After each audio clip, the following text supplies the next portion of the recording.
Was würde passieren, wenn ein einziger Tag über das Schicksal der Welt entscheidet? Wenn die Zukunft ganzer Nationen an einem Morgen wie diesem festgeschrieben wird, könnte es gelingen, das scheinbar Unmögliche zu schaffen und eine der stärksten Militärmaschinen der Geschichte in die Knie zu zwingen? Genauso ein Tag war der 6. Juni 1944, als sich die Morgenröte über dem Ärmelkanal auftat und das Schicksal Europas sich endgültig wenden sollte.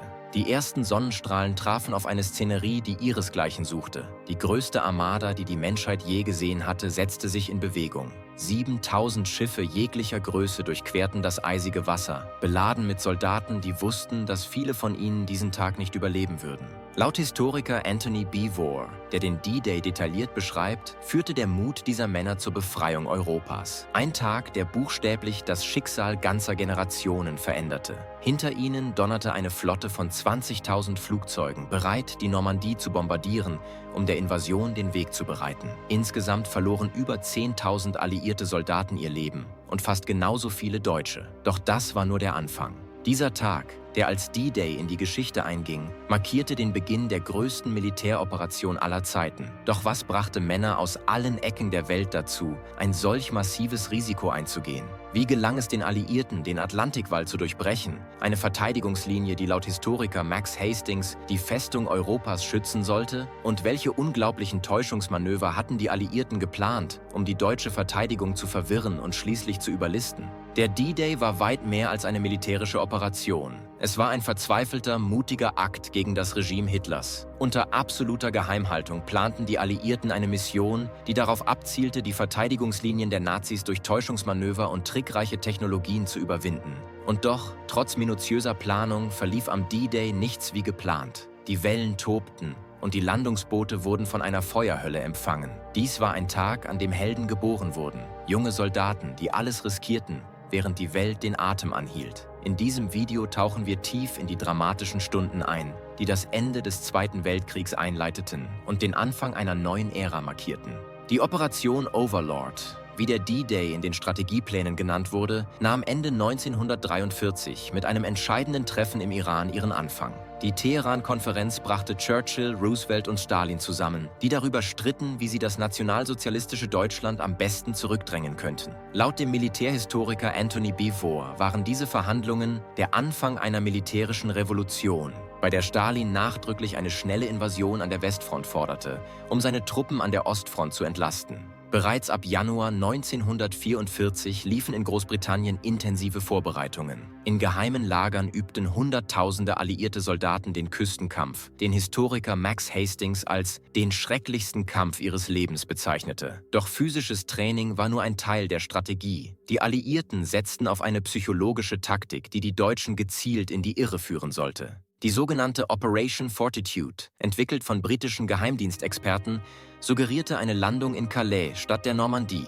Falsche Funksprüche, aufgeblasene Panzer und erfundene Generäle täuschten die Deutschen so überzeugend, dass ihre Truppen in die falsche Richtung verlegt wurden. Diese Desinformation war laut dem Militärhistoriker Basil Liddell Hart eine Meisterleistung der Kriegsführung, die den Alliierten einen entscheidenden Vorteil verschaffte. Dank dieser sorgfältig ausgearbeiteten Täuschungstaktik und der minutiösen Vorbereitung verwandelte sich die Operation Overlord von einem hochriskanten Vorhaben in eine strategisch durchdachte Befreiungsaktion. Ohne innovative Technologien und umfassende Logistik wäre der D-Day undenkbar gewesen. Die Alliierten standen vor einer gigantischen Herausforderung.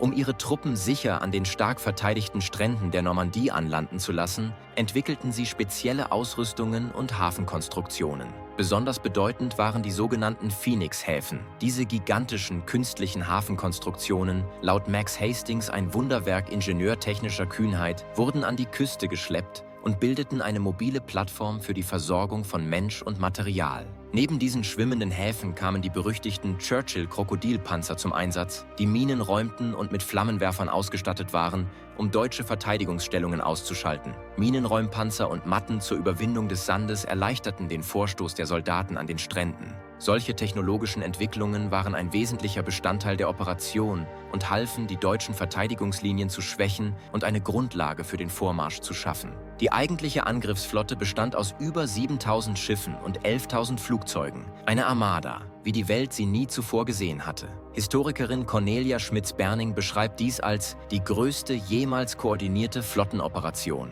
Diese Armada, gepaart mit taktischen Luftangriffen, schwächte die deutsche Verteidigung, sodass die Landungstruppen eine Brücke in die Festung Europa schlagen konnten. Diese gründliche technische und logistische Vorbereitung legte den Grundstein für den entscheidenden Sieg über das nationalsozialistische Deutschland. Am Morgen des 6. Juni 1944 begann die Hölle für die amerikanischen Truppen an Omaha Beach. Bloody Omaha, wie der Strand bald genannt wurde, war mit Minen, Klippen und Maschinengewehren befestigt, die jede Landungswelle mit unbarmherzigem Feuer empfingen. Laut Anthony Beevor überlebten viele Soldaten die Anlandung nur knapp, da Wellen und Strömungen die Boote von der Landungsroute abbrachten und Soldaten ungeschützt den deutschen Maschinengewehren auslieferten. Weiter östlich kämpften britische und kanadische Soldaten an den Stränden Sword, Gold und Juno unter ebenso extremen Bedingungen. Historiker Cornelia Schmitz-Berning beschreibt die Kämpfe der Kanadier an Juno Beach als einen regelrechten Minenhagel, der durch erbitterten Widerstand von deutschen Verteidigern ergänzt wurde.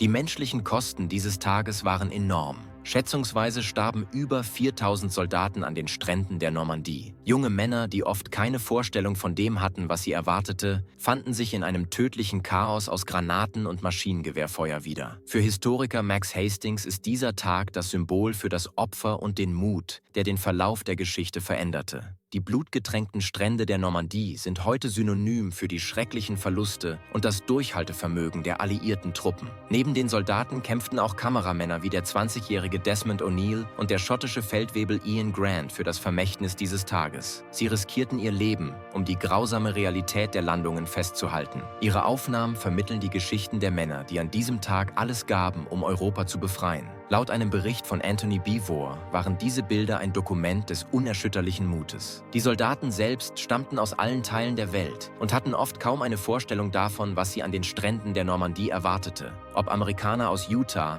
Briten aus Yorkshire oder Kanadier aus Vancouver, alle traten gemeinsam in die Hölle der Landung ein, Seite an Seite für ein gemeinsames Ziel.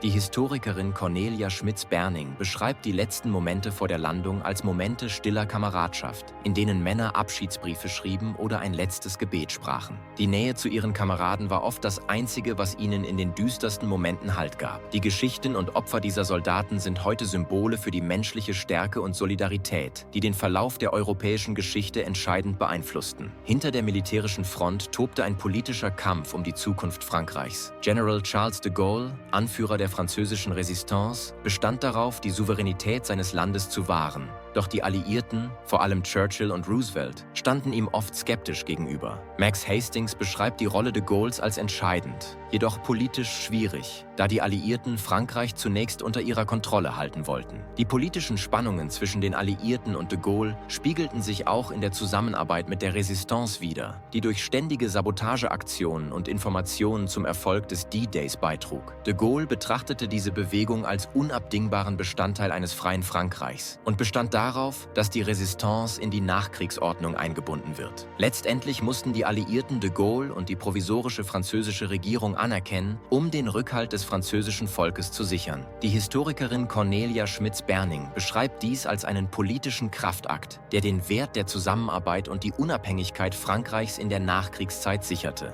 Diese politischen Spannungen zeigten, dass die Befreiung Frankreichs nicht nur militärisch, sondern auch politisch ein komplizierter und entscheidender Kampf war. Die Befreiung von Paris am 25. August 1944 war ein Sieg, der für ganz Europa ein Signal setzte. Die Pariser Bevölkerung feierte die Befreiung wie eine Wiedergeburt und für Frankreich bedeutete es die endgültige Befreiung von der deutschen Besatzung. Laut Historiker Anthony Beevor war die Befreiung der französischen Hauptstadt das unübersehbare Zeichen für das nahende Ende des Dritten Reiches. Der D-Day hatte eine Lawine losgetreten. Er öffnete den Weg zur Befreiung Westeuropas und bereitete den entscheidenden Vormarsch der Alliierten vor. Historiker Max Hastings beschreibt den D-Day als die wohl bedeutendste Landungsoperation, die die strategische Richtung des Krieges veränderte. Durch die geschickte Nutzung des D-Days und die anschließenden Operationen konnten die Alliierten die deutsche Wehrmacht entscheidend schwächen. Fast 80 Jahre später bleibt der D-Day ein Symbol für Mut und Opferbereitschaft. Laut BIVOR hat die Erinnerung an diesen Tag den Wert der Freiheit in den Herzen der kommenden Generationen verankert. Der D-Day erinnert uns daran, was Menschen bereit sind zu opfern, um Frieden zu sichern und Tyrannei zu beenden, eine Symbolik, die bis heute nachhallt. Der 6. Juni 1944 markierte den Anfang vom Ende des Dritten Reiches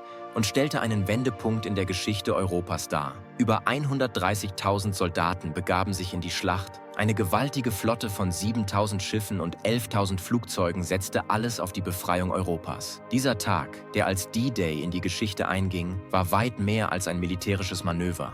Er war eine Schlacht für Freiheit, für die kommenden Generationen und für das Ende des Terrors. Die Opfer an den Stränden von Omaha, Sword, Gold, Juno und Utah mahnen uns bis heute, wie kostbar Freiheit ist. Die Männer, die hier kämpften, kamen aus verschiedenen Teilen der Welt, doch sie alle teilten dasselbe Ziel. Historiker Max Hastings beschreibt diese Invasion als einen verzweifelten Triumph der Entschlossenheit, der Geschichte schrieb und einen neuen Kurs setzte. Die Symbole und Lehren des D-Days sind heute tief in unserer Erinnerung verankert. Jedes Jahr gedenken Menschen weltweit der Taten und Opfer dieses Tages, der sich tief ins kollektive Gedächtnis eingebrannt hat. Zum Abschluss möchten wir euch einladen, eure Gedanken zu diesem geschichtsträchtigen Tag in den Kommentaren zu teilen. Abonniert den Kanal und aktiviert die Glocke, um keine weiteren bedeutenden Geschichten der Vergangenheit zu verpassen.